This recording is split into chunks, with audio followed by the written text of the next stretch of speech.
And now for something totally different. And we're back. Was that the Tina Fey kind of wink thing going on? Which I think is a great way to welcome you back to Access. I'm Ken. I'm Nicole. And it's time for Exodus. This is the heavyweight of the Old Testament. Get your notes. Yeah, that's right. In Exodus, we have the Exodus. Hence the name of the book. And this is the central story for Jews. We should also mention, it's a central story for African American tradition. Yes. The liberation tradition. Yeah, for liberation tradition. Like this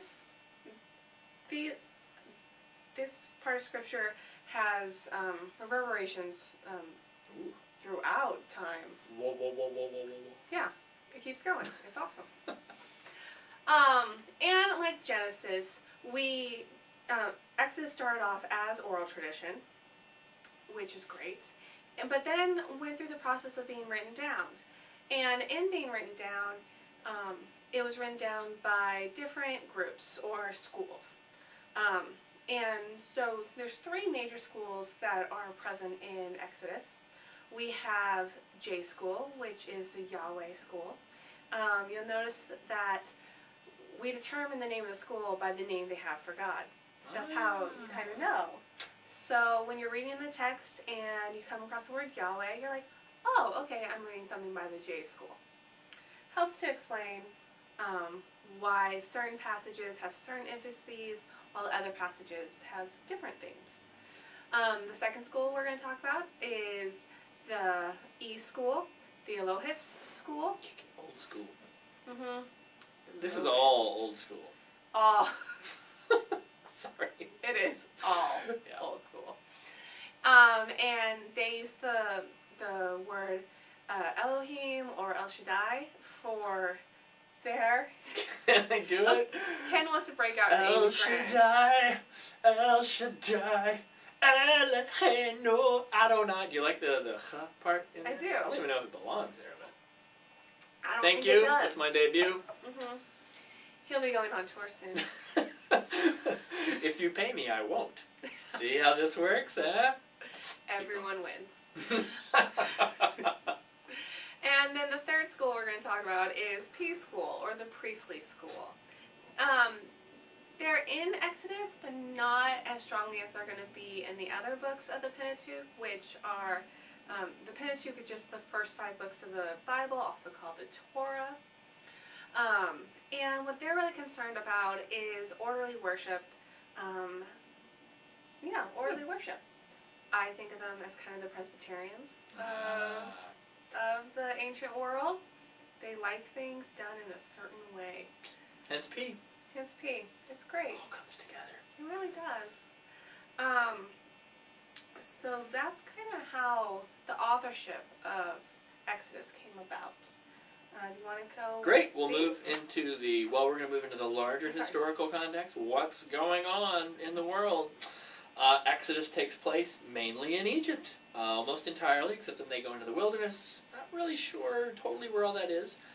We have a pretty good date for the Exodus. 1280 is when we believe the Exodus occurred.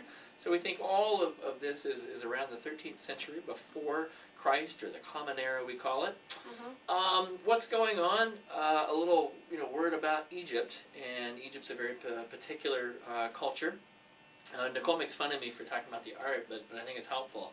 All the Egyptian art kind of has a look to it. It's static is what we call it, and it's all like, don't move, yeah, we're frozen. There's a reason for that. The entire emphasis in Egyptian culture and art is the eternal. It is the unchanging. It is the life after death. This is why you have those giant pyramid-y looking things called... You mean the pyramids? Pyramid, exactly. That's an enormous amount of effort and work and labor. It has a point. It's not actually a UFO dock as far as we know. It is the final burial place for the gods on earth, the pharaohs. So all of Egyptian religion and their entire philosophy It's around the afterlife, the life after death, and specifically for these political leaders who are not like you and I, Nicole. We're the common people. Exactly, we're the commoners. So all the religion, it's mainly for the upper class and for power, which is going to be an enormous distinction between the Hebrew God, who is almost entirely for the people who are being oppressed and downtrodden. What else do I want to say about the history? I feel like I'm forgetting something. Oh! Something so important that's going on. In order to build all of those things, the Egyptians needed to have people to do it, did they not? I believe they did. They did. And did they want to spend a whole lot of money? No, to keep costs down. And we should think about this in our economic climate. Yeah. Maybe should not. They had slaves. They just took people and captured people and broke them all in and made them do work and didn't pay them a whole lot. And they had a name. And the collection of all of these people together from different backgrounds, different beliefs, different tribes, we call them the Habiru. Does that sound like anything to you, Nicole? Indeed, Ken, it does. Habiru can start to sound like Hebrew. Oh! And it's the formation of the Hebrew people. So is it the case that the Jews always sort of knew they were the Jews for time immemorial? It's probably not. Most of the evidence seems to show that their self-identity actually was formed at this amazing event where the Habiru threw down their tools and said, we're sick and tired of working for you anymore, and they leave and God encounters them in the wilderness, and that is where the identity of the Habiru, the Hebrew people, come from.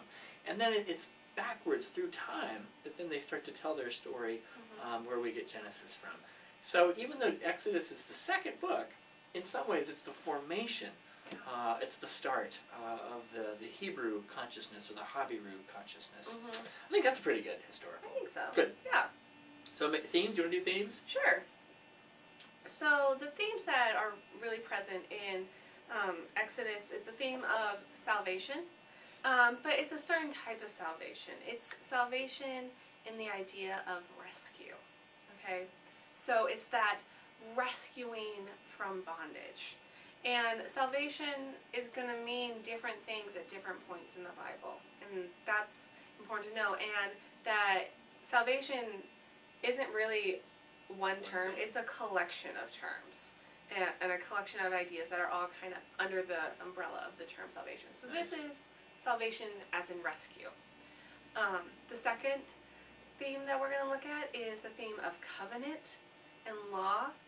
And covenant is kind of a lost idea, I think, in the modern world. Like, we don't really say, hey, you want a covenant? You want to make a covenant together? Not so much. No. But probably the best example that you can kind of connect to your own life would be like a marriage covenant, or when people get married, where it's two parties entering into a relationship together, that it is binding on a lot of different levels, like emotionally and spiritually, but also like in practical day-to-day levels, where when the Hebrews and God make a covenant, it's going to have life implications on a new way of life, a new way of living. And then the last theme that we're going to look at is Justice. I'll talk about that for a little bit.